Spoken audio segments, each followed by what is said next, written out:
Hi, everyone. I'm Raymond Benson. Welcome to Hooked on Leiter, an episode by episode unpacking of The Hook in the Eye, my Felix Leiter novel.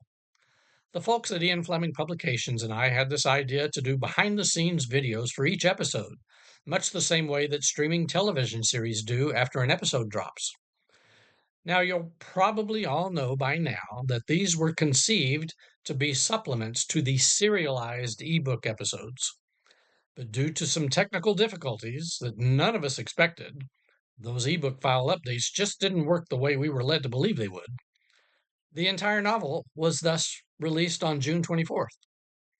Nevertheless, we decided to go ahead and post these Hooked on Lighter episodes at 2 week intervals over the summer as originally planned.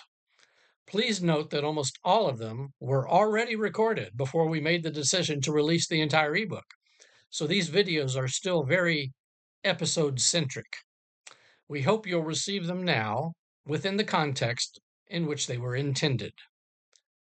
Again, a warning. If you haven't read the chapters discussed in these videos, there could be some spoilers.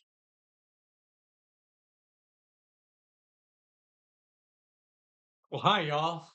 That's right, y'all. We're in Texas now. You know, I'm from Texas.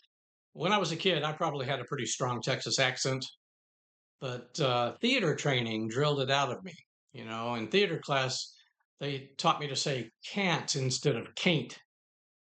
But I assure you, if you get a couple of beers, 2 or 3 beers in me, I'll probably slip more into a Texas accent. Yep, you'll hear it. Anyway, episode 6. Well, this begins right where we left off in episode 5. Dora and Felix are at this strange carnival sideshow place, sitting in the arena waiting for the cockfight to begin. This is, like I said last time, one of my favorite pieces in the book. I have to give a shout out to Simon Ward of Ian Fleming Publications. In my original outline, I had Felix and Dora go to some sleazy backroom poker game or something like that to get back the money that Billy stole. Um, it was Simon's idea to maybe do a cockfight, and I latched onto that enthusiastically. It was perfect for what I was looking for, and it was actually much more of a Fleming-esque kind of set piece. Now, I'd never seen a cockfight, and I don't wish to, but I knew they existed down in South and in Texas, and in those days they were still going on. They probably still are today. Dog fights were also prevalent. Um, anyway, for research, I found material on the internet, including some vintage videos of these events. I found stuff on the types of roosters that are used, and I couldn't believe there were that many breeds. And the weapons, roosters with weapons. Can you believe it? Those blades they strap onto those feet are very dangerous. So Felix and Dora get her money back, and the car's ready to go. They move on. They finally make it to Odessa. Odessa was my hometown. But that was the 1960s, not the 50s.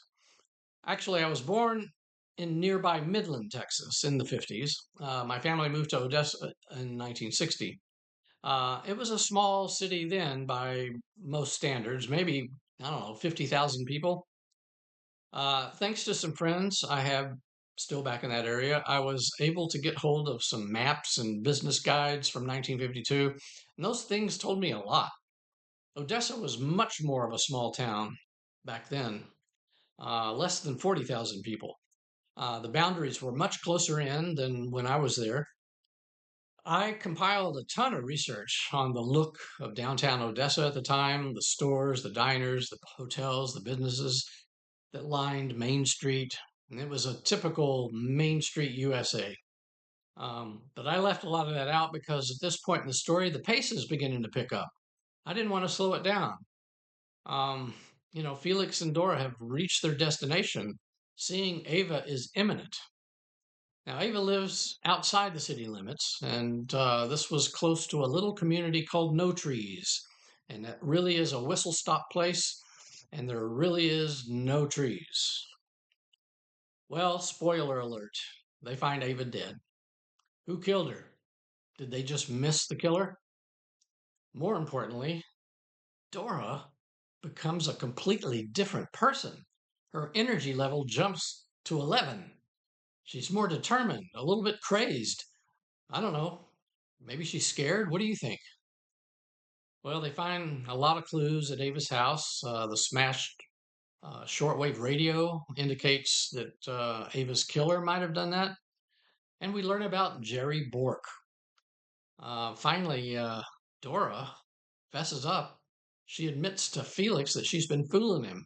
She's FBI and she's on a classified case. Well, Felix doesn't believe her. Should we? I don't know. Anyway, she lays it out for Felix. A Los Alamos employee named Stanley Masters is going to smuggle out nuclear secrets, likely the plans of the new hydrogen bomb. And these plans are gonna get delivered to Bork, who is replacing Carl Adamski, the original guy in the smuggling plan, but he's dead. Um, Ava, Dora's sister, looks like she might have been the leader of this spy ring. These secrets being smuggled, there's sort of a summary, a recipe of sorts, just like Dora says, for the bomb, enough to get on a single microdot. Certainly not everything, because that would take up a lot more microdots than one. But anyway, a microdot. Spies were still using this 1940s technology in the early 50s. Um, she says that the microdot will be on a 25-cent coin, a quarter. Are these spies the Prometheists? Dora says no. Her job is to intercept the quarter and bring it back to the FBI as evidence to round up this ring of spies, catch them red-handed. Well, like anyone would be, Felix is sort of in shock by this turn of events. He doesn't know what to believe. But by golly, he's committed to sticking with his assignment and seeing it through. He wants answers, and so do we. So he and Dora are off to find Jerry Bork. They've got 2 days before the smuggling operation starts. This is Raymond Benson. See you in 2 weeks.